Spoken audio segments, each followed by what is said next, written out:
Hello, नमस्कार, good morning. आप सभी का स्वागत है आपके अपने यूट्यूब चैनल अपना क्लासेस में। अपना क्लासेस के ऑनलाइन प्लेटफॉर्म पर आप सभी का दिल खोल के स्वागत है। साथियों, आज की इस वीडियो में हम लोग चर्चा करने वाले हैं बिहार बोर्ड कक्षा 10वीं के साइंस के कुछ महत्वपूर्ण ऑब्जेक्टिव प्रश्न। ये सभी प्रश्न ऑब्जेक्टिव प्रश्न है और मॉडल पेपर प्रश्न है। तो आपको ऑब्जेक्टिव प्रश्न को इग्नोर नहीं करना है, क्योंकि अगर आपको अच्छे मार्क्स लाना है बिहार बोर्ड कक्षा 10वीं में, तो आपको ऑब्जेक्टिव प्रश्न को अच्छी तरीके से पढ़ना पड़ेगा, क्योंकि 50% ऑब्जेक्टिव प्रश्न पूछे जाते हैं। तो ऑब्जेक्टिव प्रश्न का बहुत बड़ा ही योगदान रहता है, इसलिए आपको इसे अनदेखा नहीं करना है और अच्छी तरीक़ा से पढ़ना है। तो चलिए इस वीडियो को शुरू करते हैं। और वीडियो शुरू करने से पहले अगर आप चैनल पर नए हैं तो प्लीज़ चैनल को सब्सक्राइब और वीडियो को लाइक कर दीजिएगा। चलिए इस वीडियो को शुरू करते हैं। ये टारगेट का मॉडल पेपर है, आपको दिख रहा होगा। टारगेट का मॉडल पेपर है और 2023 का है और कक्षा 10वीं का है। तो आज मैं आपको साइंस का VVI ऑब्जेक्टिव प्रश्न कराने वाला हूं, जो कि बहुत ही इम्पोर्टेंट है। तो आपको इसे अच्छी तरीके से पढ़ना है और इसे नोट करना है। ठीक है, चलते हैं प्रश्न की ओर। इसे बड़ा कर लेते हैं। इससे पहले मैंने पार्ट 1, पार्ट 2 और पार्ट 3 साइंस का अपलोड कर दिया है। अगर आप लोगों ने नहीं देखा है तो प्लीज़ उस वीडियो को जाकर देख लीजिएगा। ये पार्ट 4 होगा साइंस का। तो आपका प्रश्न है, बाजार में बिकने वाले चिप्स की थैली में से ऑक्सीजन निकालकर उसमें कौन सी गैस भरी जाती है। बाजार में बिकने वाले चिप्स की थैली में से ऑक्सीजन निकालकर उसमें कौन सी गैस भरी जाती है। आप सभी को पता होगा कि उसमें N2 यानी नाइट्रोजन गैस भरी जाती है। तो आपका राइट आंसर हो जाएगा N2 यानी नाइट्रोजन। निम्नलिखित में से किसे चाकू से काटा जा सकता है। निम्नलिखित में से किसे चाकू से काटा जा सकता है। तो Li यानी लिथियम को और सोडियम को भी चाकू से भी काटा जा सकता है। तो आपका राइट आंसर हो जाएगा, इसमें लिथियम दिया हुआ है तो लिथियम आपका राइट आंसर हो जाएगा, ऑप्शन ए। सोडियम को भी चाकू से काटा जा सकता है और लिथियम को भी। ठीक है, तो आपका राइट आंसर हो जाएगा लिथियम, ऑप्शन ए। बढ़ते आगे की ओर।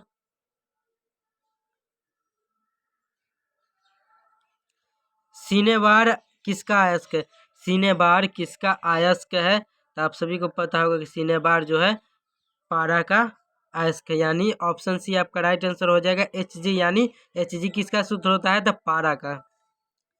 रासायनिक अभिक्रिया के दौरान किसी पदार्थ में ऑक्सीजन का ह्रास कहलाता है। रासायनिक अभिक्रिया के दौरान किसी पदार्थ में ऑक्सीजन का ह्रास कहलाता है। तो आपका राइट आंसर हो जाएगा अपचयन, ऑप्शन बी आपका राइट आंसर हो जाएगा, अपचयन।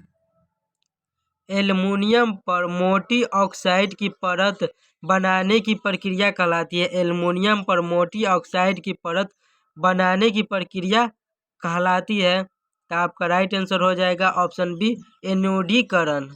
ठीक है, एल्युमिनियम पर मोटी ऑक्सीजन की परत बनाने की प्रक्रिया क्या कहलाती है, तो एनोडीकरण। आपका अगला प्रश्न है, निम्नांकित में कौन ऑक्सीकारक है। निम्नांकित में कौन ऑक्सीकारक है। तो आपका राइट आंसर हो जाएगा H2S, ऑप्शन सी आपका राइट आंसर हो जाएगा, H2S। कौन सा कार्बन यौगिक सबसे अधिक अभिक्रियाशील है। कौन सा कार्बनिक यौगिक सबसे अधिक क्रियाशील है। तो आपका राइट आंसर हो जाएगा, ऑप्शन सी, C2H4। ठीक है, कौन सा कार्बनिक यौगिक सबसे अधिक क्रियाशील है, तो C2H4, ये ऑप्शन सी आपका राइट आंसर हो जाएगा। किसी कोश में इलेक्ट्रॉनों की अधिकतम संख्या होती है।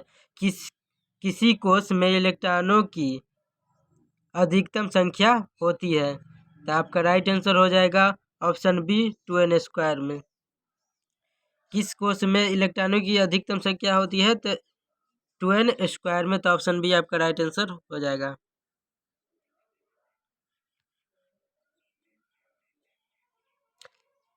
डाइमिथाइल ईथर C2H6O का IUPAC नाम क्या है। डाइमिथाइल ईथर C2H6O का IUPAC नाम क्या है। तो आपका राइट आंसर हो जाएगा, option D, methoxy methane. Methoxy methane, option D आपका राइट आंसर हो जाएगा मिथॉक्सी मीथेन। मेंडल ने मटर में कितने गुणों पर कार्य किया था? मेंडल ने मटर में कितने गुणों पर कार्य किया था? तो 7 गुणों पर कार्य किया था। ऑप्शन ए आपका राइट आंसर हो जाएगा 7। बढ़ते हैं की ओर, इसे बड़ा कर लेते हैं।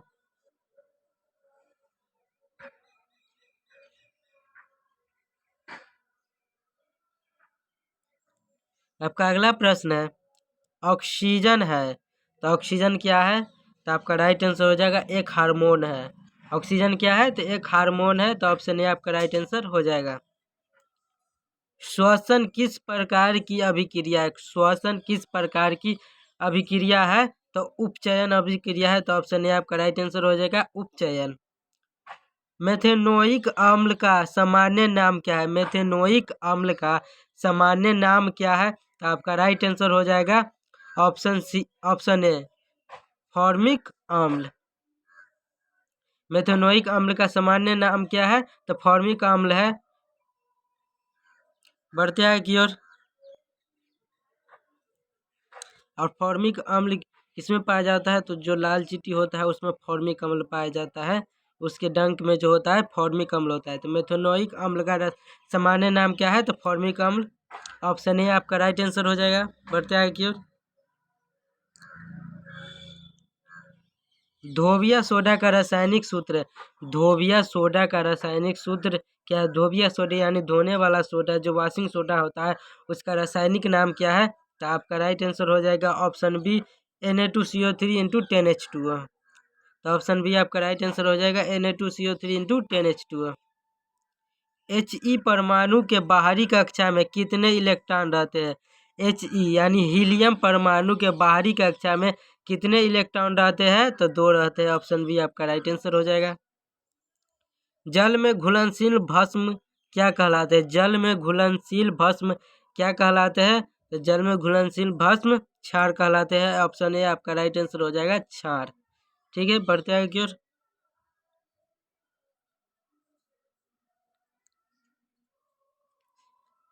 ऑक्जेलिक अम्ल का प्राकृतिक स्रोत निम्नलिखित में कौन है? ऑक्जेलिक अम्ल का प्राकृतिक स्रोत निम्नलिखित में से कौन है? तो आपका राइट आंसर हो जाएगा ऑप्शन बी टमाटर। टमाटर जो होता है उसमें ऑक्जेलिक अम्ल पाया जाता है, तो इसीलिए आपका राइट आंसर हो जाएगा ऑप्शन बी टमाटर। बढ़ते हैं की ओर, निम्न में से किस धातु का गलनांक सबसे कम है? निम्न में से किस धातु का गलनांक सबसे कम है? तो आपका राइट आंसर हो जाएगा ऑप्शन बी Na। किस धातु का गलनांक कम है? तो ऑप्शन बी आपका राइट आंसर हो जाएगा Na। उपचयन अपचयन अभिक्रिया को क्या कहते हैं? उपचयन अपचयन अभिक्रिया को क्या कहते हैं? तो रेडॉक्स अभिक्रिया कहते हैं। ऑप्शन ए आपका राइट आंसर हो जाएगा रेडॉक्स अभिक्रिया।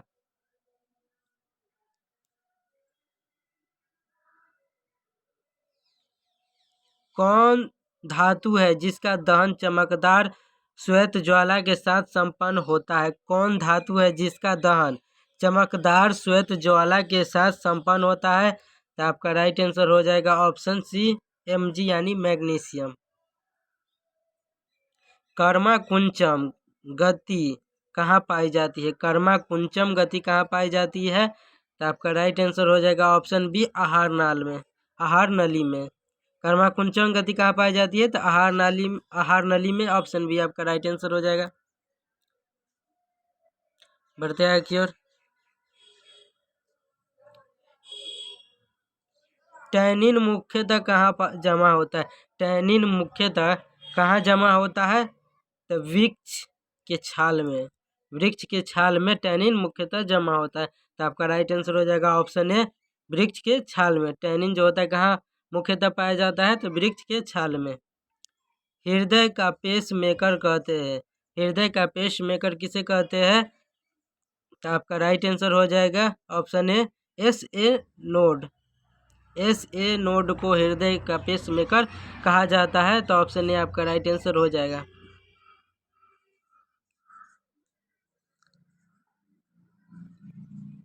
एक सामान्य व्यक्ति में हृदय धड़कन की गति होती है। एक सामान्य व्यक्ति में हृदय धड़कन की गति होती है तो आपका राइट आंसर हो जाएगा 70 से 80 प्रति मिनट।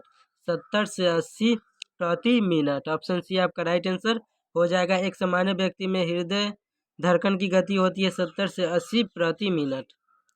रुधिर चाप नियंत्रित होता है, रुधिर चाप नियंत्रित होता है एड्रिनल के द्वारा, ऑप्शन सी आपका राइट आंसर हो जाएगा एड्रिनल द्वारा। रुधिर चाप नियंत्रित होता है किसके द्वारा? तो एड्रिनल द्वारा। बढ़ते आगे की ओर। कौन सा पादप हार्मोन पत्तियों के मुरझाने के लिए उत्तरदायी है? कौन सा पादप हार्मोन पत्तियों के मुरझाने के लिए उत्तरदायी है? तो आपका राइट आंसर हो जाएगा ऑप्शन ए ऑक्सिन। ऑक्सीजन की कमी से जो होता है पत्ती मुरझा जाता है। तो कौन सा पादप हार्मोन पत्तियों को मुरझाने के लिए उत्तरदायी होता है? तो ऑक्सीजन, ऑप्शन ए। पत्तियों में गैसों का आदान प्रदान कहाँ होता है? पत्तियों में गैसों का आदान प्रदान कहाँ होता है? तो रंध्र में होता है। तो ऑप्शन बी आपका राइट आंसर हो जाएगा रंध्र। पीत का रस कहाँ से स्रावित होता है? पीत रस कहाँ से स्रावित होता है? पीत रस कहाँ से स्रावित होता है? तो आपका राइट आंसर हो जाएगा ऑप्शन बी यकृत में। यकृत यानी लीवर में पीत रस स्रावित होता है। तो ऑप्शन बी आपका राइट आंसर हो जाएगा यकृत।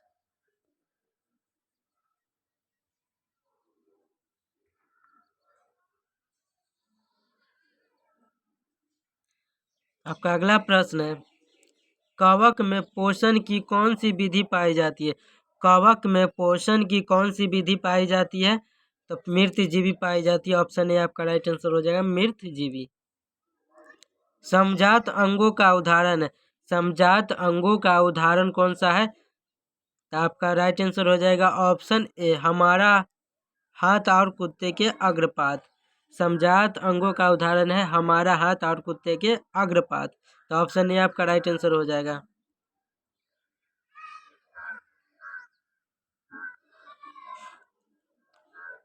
प्रतिवर्ती चाप कहाँ बनते हैं? प्रतिवर्ती चाप कहाँ बनते हैं? तो आपका राइट आंसर हो जाएगा मेरुरज्जु में। प्रतिवर्ती चाप कहाँ बनते हैं? तो मेरुरज्जु में, जो कि मस्तिष्क में पाए जाते हैं। तो ऑप्शन सी आपका राइट आंसर हो जाएगा मेरुरज्जु में। सामान्य अनुशीतलीन रक्तदाब होता है, सामान्य अनुशीतलीन रक्तदाब होता है। आपका राइट आंसर हो जाएगा ऑप्शन ए 80 mm। सामान्य अनुशीतल रक्तदाब होता है 80 mm। ऑप्शन ए आपका राइट आंसर हो जाएगा। निम्न में से कौन एक उभयलिंगी जंतु है? निम्न में से कौन एक उभयलिंगी जंतु है? तो केचुआ जो होता है उभयलिंगी जंतु होता है। ऑप्शन ए आपका राइट आंसर हो जाएगा। पुष्पी पौधों में लैंगिक जनन होता है, पुष्पी पौधों में लैंगिक जनन होता है यानी किसके द्वारा होता है? तो आपका राइट आंसर हो जाएगा फूलों द्वारा। ऑप्शन बी आपका राइट आंसर हो जाएगा, फूलों द्वारा जो होता है पुष्पी पौधे में लैंगिक जनन होता है।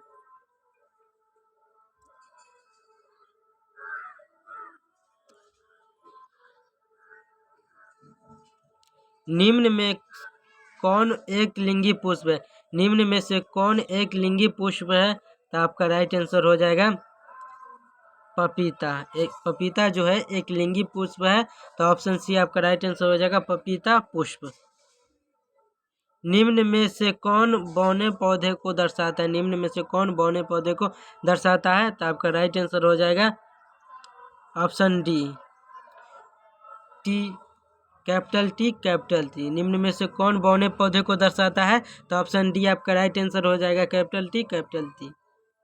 मेरुरज्जु निकलता है, मेरुरज्जु निकलता है मेडुला से। तो ऑप्शन डी आपका राइट आंसर हो जाएगा मेडुला। मेरुरज्जु कहाँ से निकलता है? तो मेडुला से।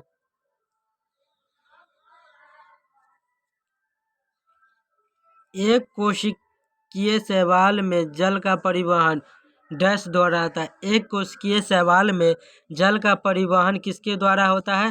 तो आपका राइट आंसर हो जाएगा विसरण द्वारा। ऑप्शन बी आपका राइट आंसर हो जाएगा विसरण द्वारा। एक कोशिकीय शैवाल में जल का परिवहन विसरण द्वारा होता है। मस्तिष्क उत्तरदायी है, मस्तिष्क जो है उत्तरदायी है सभी, ऑप्शन डी सोचने के लिए, हृदय स्पंदन के लिए, शारीरिक संतुलन के लिए। तो ऑप्शन डी आपका राइट आंसर हो जाएगा सभी के लिए। ग्लूकोज में कार्बन के कितने अणु होते हैं? ग्लूकोज में कार्बन के कितने अणु होते हैं? तो आपका राइट आंसर हो जाएगा ऑप्शन डी 6। ग्लूकोज में कार्बन के कितने अणु होते हैं? तो 6, ऑप्शन डी। मस्तिष्क उत्तरदायी है तो सोचने के लिए, हृदय स्पंदन के लिए, शारीरिक संतुलन के लिए। तो आपका राइट आंसर क्या हो जाएगा? ऑप्शन डी हो जाएगा। इनमें से सभी के लिए उत्तरदायी है। ठीक है, तो ये था कुछ महत्वपूर्ण VVI ऑब्जेक्टिव प्रश्न। ये सभी प्रश्न बिहार बोर्ड कक्षा 10वीं में पूछे गए प्रश्न हैं। तो आपको इसे अच्छी तरीक़ा से रिवीजन करना है और पढ़ना है, क्योंकि आप अगर बिहार बोर्ड कक्षा 10वीं में अच्छे मार्क्स लाना चाहते हैं तो आपको ऑब्जेक्टिव प्रश्न को अच्छी तरीक़ा से पढ़ना पड़ेगा। अगर आप ऑब्जेक्टिव प्रश्न को अनदेखा करते हैं तो आप अच्छे मार्क्स नहीं ला सकते हैं, क्योंकि 50% ऑब्जेक्टिव प्रश्न पूछे ही जाते हैं। तो आपको इसे पढ़ना पड़ेगा। इसके लिए आपको रोज़ हमारे साथ जुड़ना होगा, क्योंकि मैं प्रतिदिन एक वीडियो डालता हूं, तो उसे आपको अच्छी तरीके से देखना है, जिससे आपका रिवीजन हो सके और लगे कि ये प्रश्न हम नहीं जानते तो उसे नोट करते हुए चलना है। तो साथियों, अगर आप भी चैनल पर नए हैं तो आप सभी से हाथ जोड़ के निवेदन है कि प्लीज़ चैनल को सब्सक्राइब कर दीजिएगा और वीडियो को लाइक कर दीजिएगा। मिलते हैं अगले वीडियो में, तब तक के लिए धन्यवाद। जय हिंद, जय भारत।